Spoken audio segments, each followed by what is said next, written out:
Hi there and welcome to the War Bunker.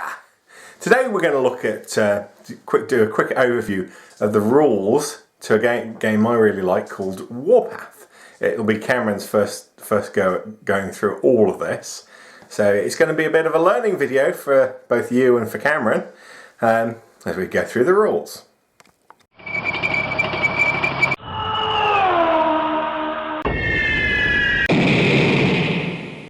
Right then, so here we are. Zoom out. You can see a battlefield. So we've got 10 what called Steel Warriors. 5 of the Drakiran with a leader here, who's really quite a hard guy. An Iron Ancestor, which we got in the basic set, as well as a Jotun cannon. Over there we've got a big mob of about 20 Marauders. We've got one of their fast attack options there. Another group of 10 Marauders led by this guy there, which is the leader, which we had to get from outside of the pack. And also bought from outside the pack is it's basically a stunt bot, which is a kind of dreadnought thing, similar to the Iron Ancestor. Okay. One of the differences between Warpath and most other war games, typically it will be my turn and I will move and fire at all of my units, and then Cam will have a go and he moves all of his units.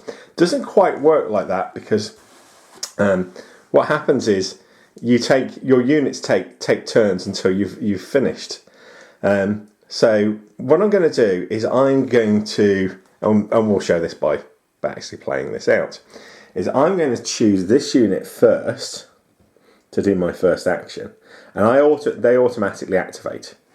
And if I look at their details, I can see that I can move them 4 inches. So I'm going to do that and fire. So I am going to move them up 4 inches, which is potentially just suicidal.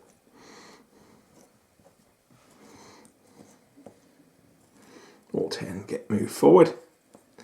And what I'm going to do is, because they're well in range, I'm not actually going to fire at those, I'm going to actually fire at those. And if I look through the stat line for these guys, he says really quickly going through this,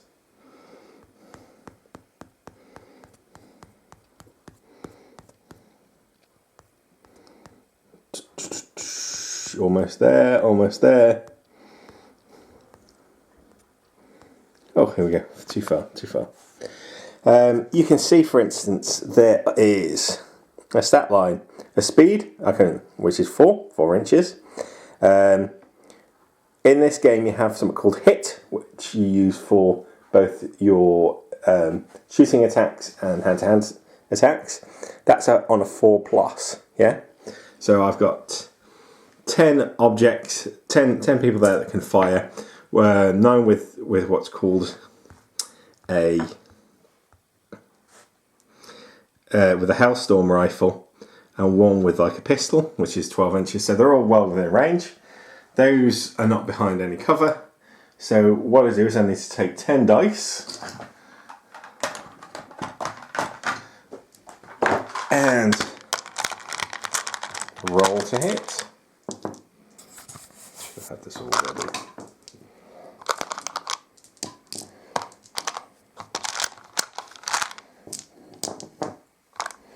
So there we go, 10 dice, going to roll them, and I hit on a 4 and up,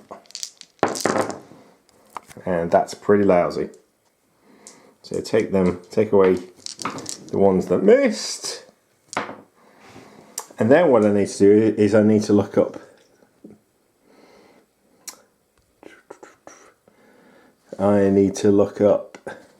the grunts that I'm against, and they have what's called a defensive 4 up. So if I re-roll the dice that hit, and on a 4 and up, they hit. But these dice, because I'm using a Hellstorm rifle, they get a +1 because it's got 1 armor piercing. So 1, 2, 3, 4, 4 are dead. So you just remove any 4 that you choose. Was it that unit that I'd chosen? Yeah, so take 4 off. One of the differences in this game is that Cameron is basically allowed to choose any 4 that he wants, yeah, to take the wounds, because basically it's to simulate the fact that, for instance, that guy with the heavy weapon thing, someone if he dies and drops it, someone else will go, oh, I'll pick that up. So you basically the player who takes the injuries basically chooses what goes on. Now, because that has moved, and it's done all its actions, you then put a marker on it. We're just going to use one of those to say that I've finished moving it. Now, what I can do now is I can try and choose to activate another thing, or allow Cameron to take a shot at activating one of his units. What I'm going to do now is I'm going to actually try and activate this guy. Yeah. So he activates on a 3 and up, and he fails. Now, ordinarily that would mean that I have to put an activator. Basically, that means battle's been confused and he's not knowing what to do. So, but because he's within 6 inches of this guy, I get to, and this guy's got what's called an inspiring leadership. I get to try once a game to try it to reactivate. And I try again, and this time he does activate. So he is going to.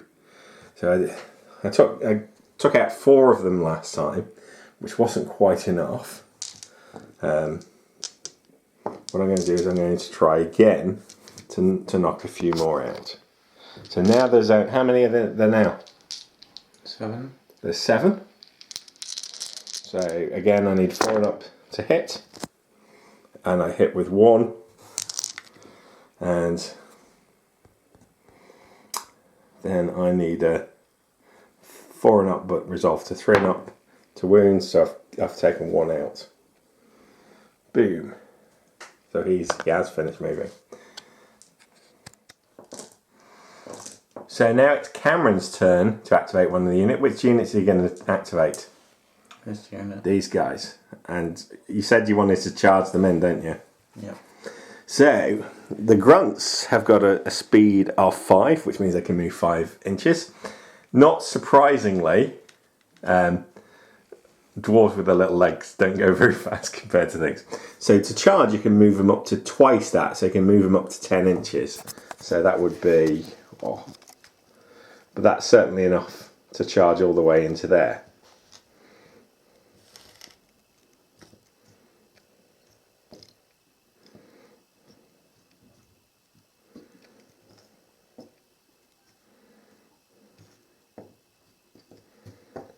Okay, so that's 20. Going to be 20 attacks, but you need to do 1 on the different dice because so orcs are pretty nasty in combat. They have crushing strength 1, which means that when they do a wound, you basically add 1. Yeah. So they hit on a 4+, and one of your guys has basically got what's called a Ripper Claw, which just causes extra damage. So that's the white one. Cool. So roll them dice. You need a 4 and up.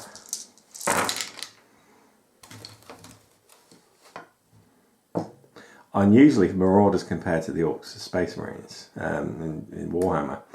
Marauders are actually quite good at shooting in combat. They're actually very disciplined fighters. There's 1 3 there. No, one of them was a 3, yeah.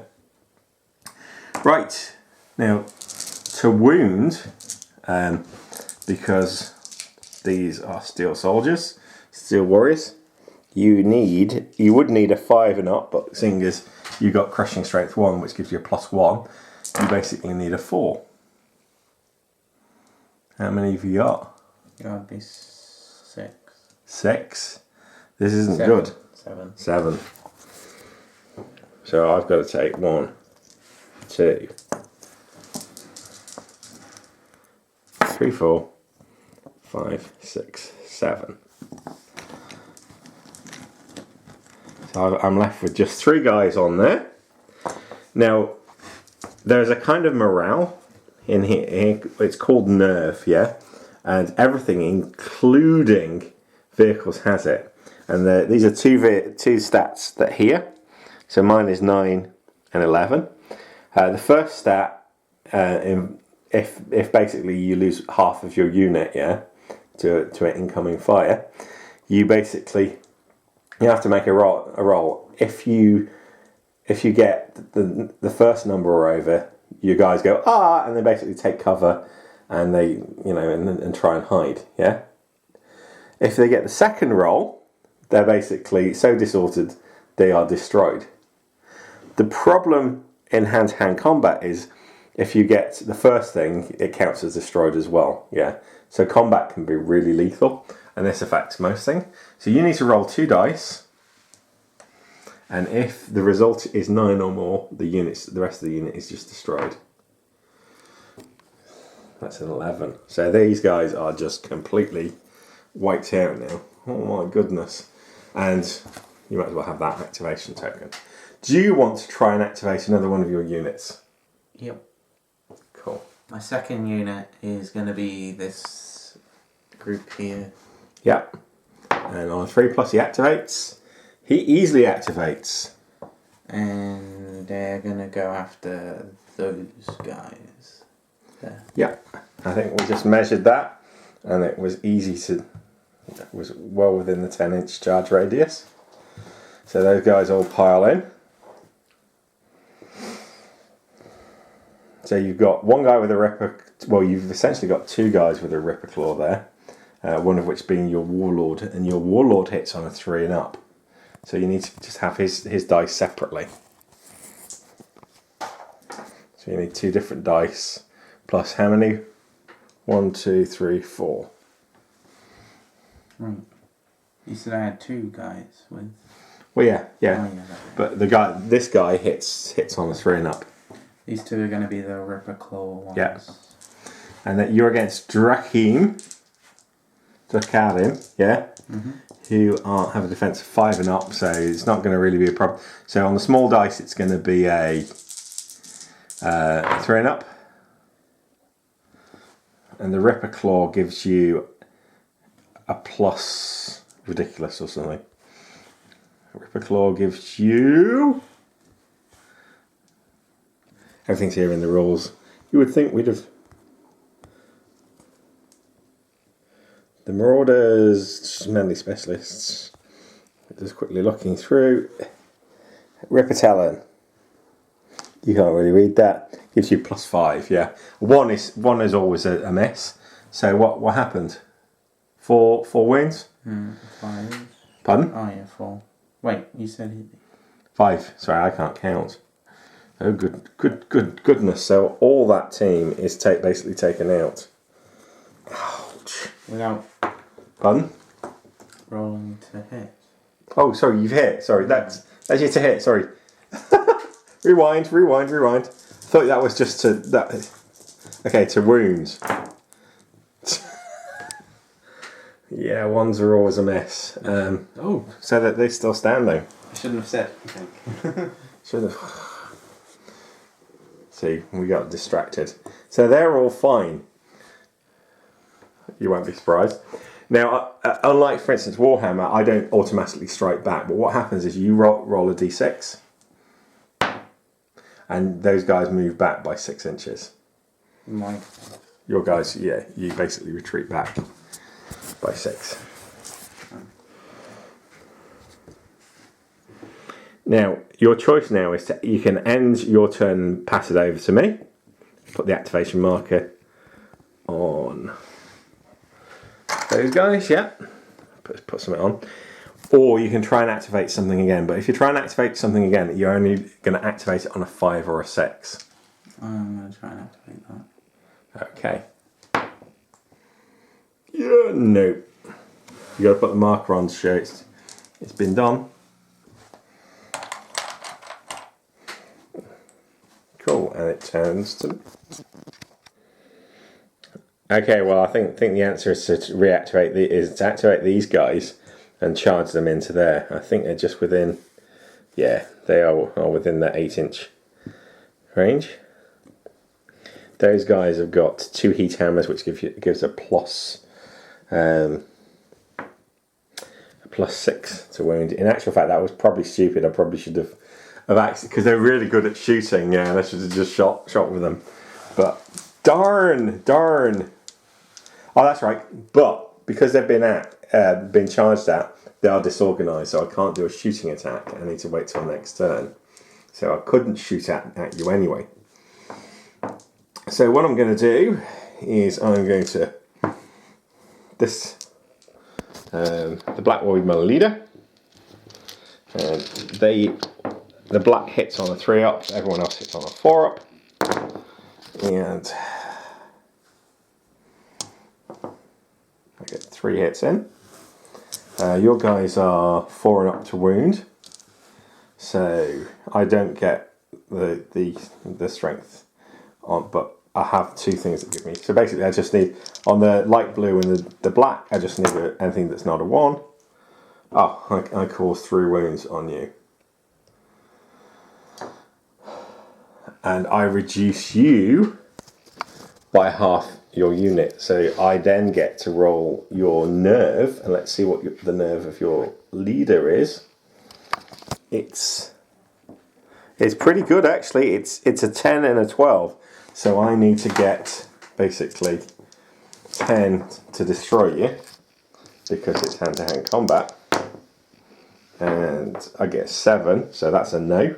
So I get to retreat back by a feeble 1 inch. Barely worth doing. And then I have to place my activation marker up, which goes on there. I've already used my attempt to activate, so I'm going to leave him till last.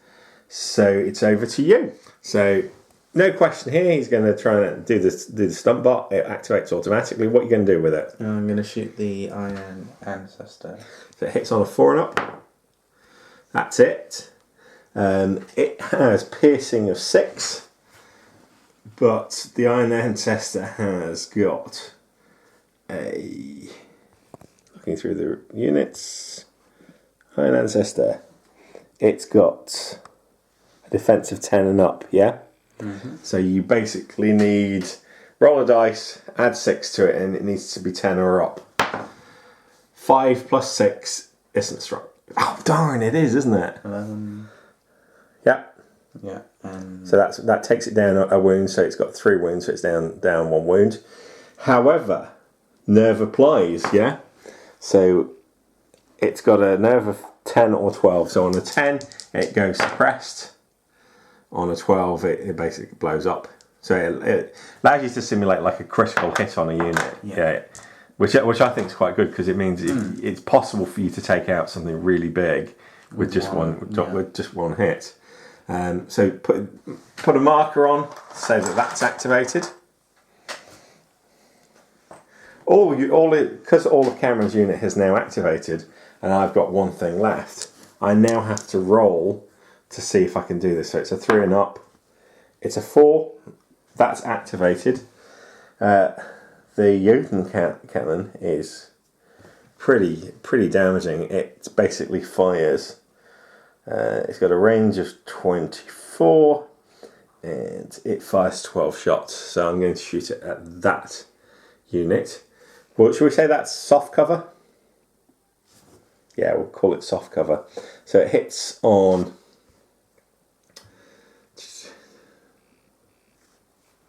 ordnance, hits on a 4 and up, which means what happens with cover, basically, it increases the difficulty of shooting things. So if for instance there was hard cover in there, my 4 and up would go to a 6 and up to shoot. If it's soft cover, it goes up to a 5 and up difficulty to shoot. So that's how cover kind of affects your ability to shoot. Also, if the range of this is 48 inches. If you're over half of the range. So basically, if you're 24 inches to 48 inches, you have to basically take another 1 off as well. So it gets quite hard to hit. If the difficulty to hit is over 6, yeah, doesn't matter how far it is over 6. If you roll a 6 and then re-roll a 6 and it's 4 and up, it's counted as a hit, yeah. So there's always a chance of you hitting something, yeah. Right. Cool. Let's count out 12 dice. So 5 and up to hit. This doesn't look very good. I've got 2 lousy hits. 4 and up to wound, so I need basically whatever plus 2 because it gives. So that gives. They're both wounds, so I knock out 2 of them. But I thought I might have actually wiped them out, but that didn't really happen. So we're now on to round 2. Let's put that there. Round 2. What happens now is you take all the activation markers off.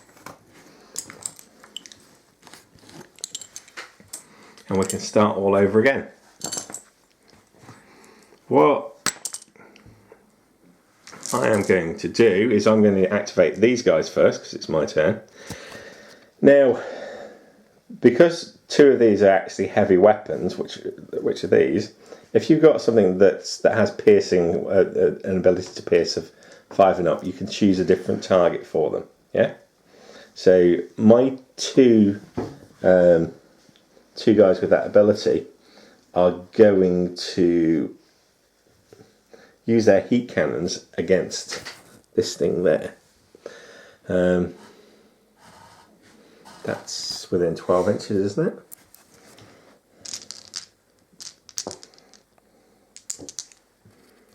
Is it? Nope. What is it? That's 12. Exactly. Just over, under or over? It's over 12. Okay, because it's over 12, it's -1. So I usually hit on a 4 and up, but I will only hit on a 5 and up.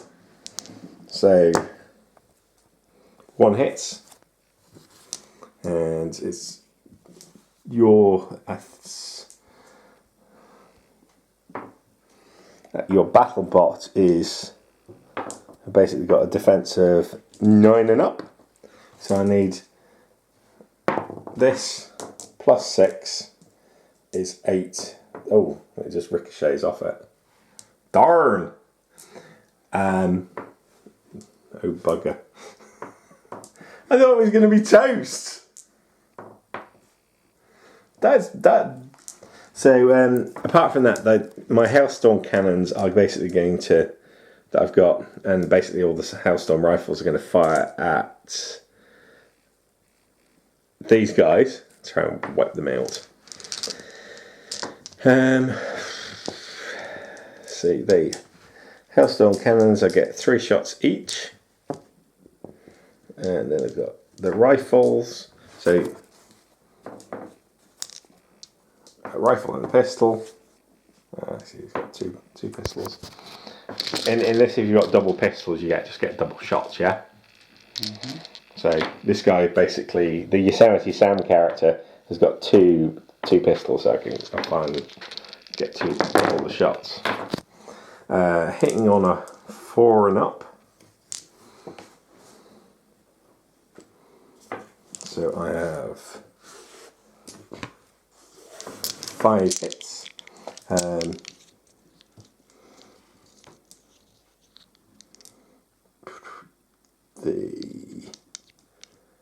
The autocannon's got piercing of 2, so the dark blues needs 2 and ups. Everything else needs 3 and ups.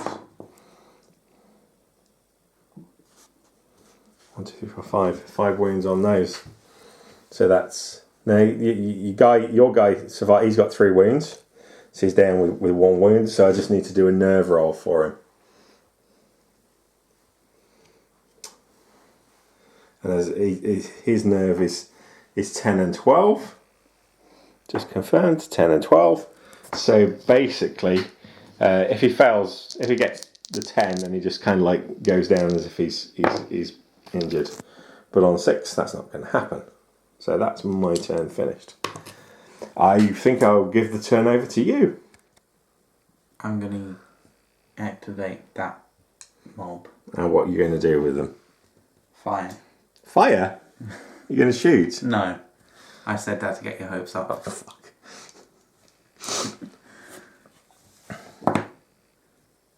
Yeah, I can easily charge within there. So are they still at 20? No, you've lost a couple. Lost 2. So they're down to 19. Oh, 18 even.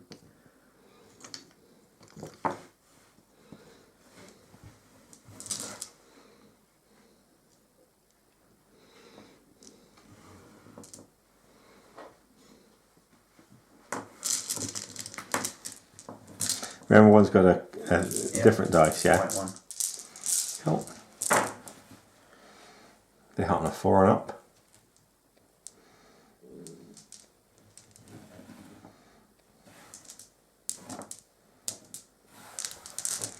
And they wound on a 4 and up. Well, 1. and then the 3 is that counts because it's 2 then. So 2 wounds. I will take them on. That still hurts because it's such an elite unit, you see. Then you got to retreat by d6, so 2.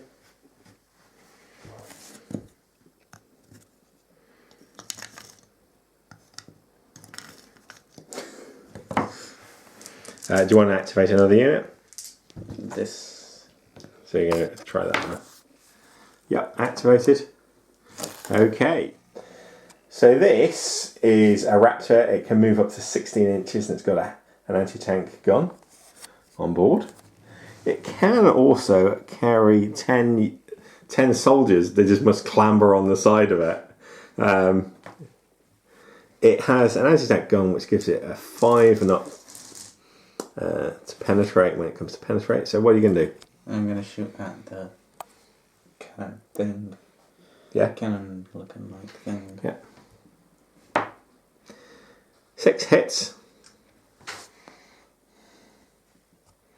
So you get +5, and the cannon is 7 and up to wounds. Yeah. So you basically 3 and ups.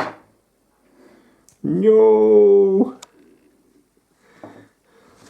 Activation.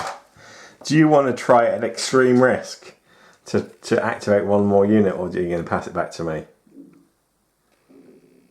I'm going to try and activate this guy. Yep. Now, because he seems to be within 5 inches of this guy, 6 inches, yeah, oh yeah. His inspiring presence will allow you to try and re-roll that. And even that's no good. So activation token to that automatically turns to me. I'm so gonna get you.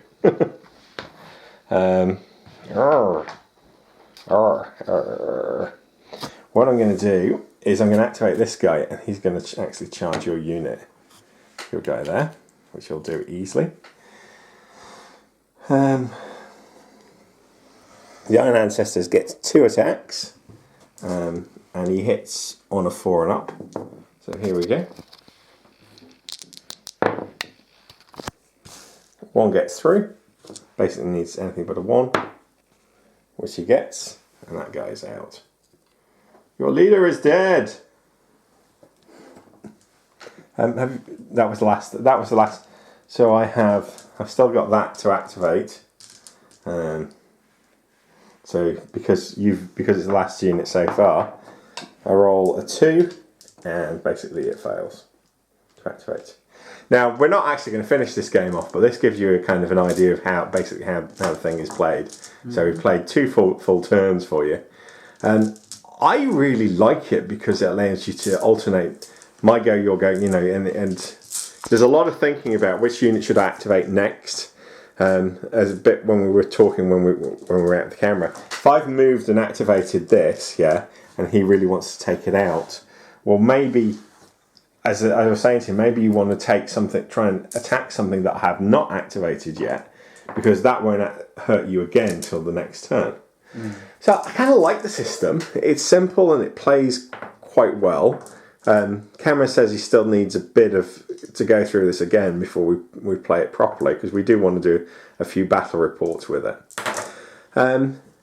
It's simple. It plays quite well. There is in the rules. There's a whole variety of units for you to use and to think about. There is nowhere near the complexity of units that's available to Warhammer, which isn't really surprising. It's kind of a good and a bad thing, because sometimes Warhammer seems overly complicated and there's too much choice. But what's your thoughts? I don't know. And it's...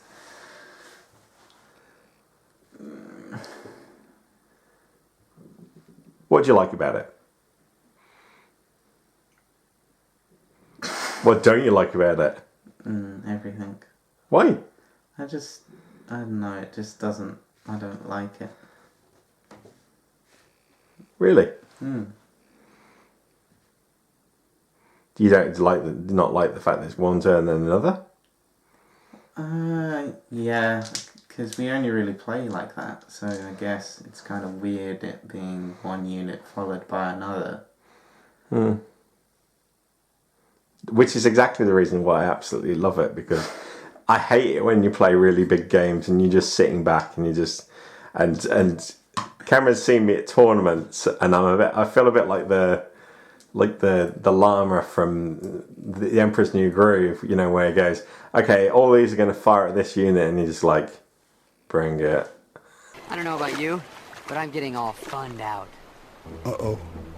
Don't tell me. We're about to go over a huge waterfall. Yep. Sharp rocks at the bottom? Most likely. Bring it on.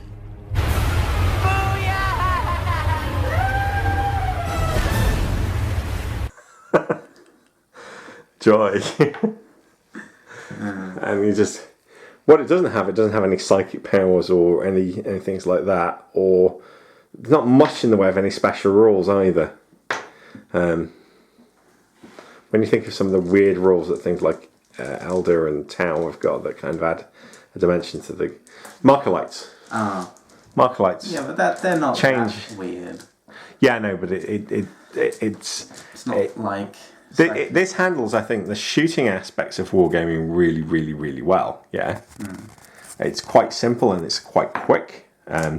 You basically have to have a hit and to wound, and your armor affects how easy it is for you to be wounded. Whereas, think for Warhammer, you've basically got a roll to hit, roll to wound, and you get a roll to save, and maybe a feel no pain roll. So it's four sets of rolls. So some of it feels really quite quick paced. And I like that.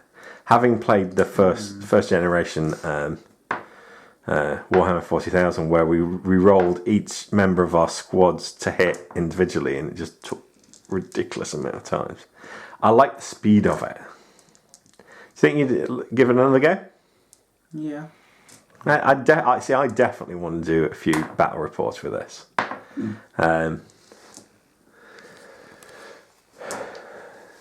So strengths are, I think, everything's free. The rules are free to download. It's quite quick paced. You're not sitting around idle while someone's doing everything.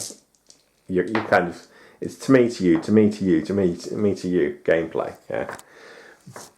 And you have to think quickly about which unit you want to activate, and it's quite risky if you want to activate a second unit, because you might lose that ability to do things, but then sometimes you just want to hammer home the initiative to try and wipe something off the board. Yeah. One of the things I don't like about it is the move distances, because Forge Fathers only move 4 and Marauders only move 5. I know it's not much difference between... I'm so used to moving 6 now, 6, and it allows you to move across the board. The one thing I'm worried is that it would be quite slow paced, and you can't actually move across the board as quickly as you want to. That's actually quite a big concern, actually. because even at 5, for instance, if you play 3 or 4 rounds, and the 4 rounds moving at 5 inches, you've moved 20 inches, yeah. Whereas if it's 6 inches, you 24 inches, yeah. So by then it's starting to have a bit of an effect. Plus, I absolutely love the universe. Is really interesting. I find it really interesting. It's much more space based rather than this kind of space gothic that Warhammer 40,000 has. But it's not space, but yeah, they've released a ground version of the game. Yeah. When I mean space, I'm thinking it's more got that kind of Star Warsy, high tech feel to it. Yeah. Right, yeah. Whereas Warhammer 40,000 is almost like knights in space, really, isn't it? Because it doesn't have much capacity for vehicles. In fact, that is one of the few and this is one of the few vehicles that they've produced. You do have these battle bots, which are pretty cool, but there's no ability for huge tanks really, which is kind of a good and a bad thing. But this has been designed to basically scale up a lot, so you can basically play a huge battle one against another. And indeed, a lot of the people behind this used to be behind Warhammer 40,000. So some of the same game designers, Alessander Calvatori or something. Does that ring a bell? So looking up the rules here, this is the rule book on my Kindle, and that's the guy, Alessander Calvatori, who used to be a designer for Games Workshop. In fact, a lot of Games Workshop names are involved in Mantic, so quite interesting. So we'll sign up. We're going to do a similar one of these as well for Warhammer 40,000. Yep. And hopefully some future games. Hopefully we'll try and play a couple of games actually. See if I can adapt him. If I can win him over. Okay, but for now this is us signing off. Goodbye. Bye.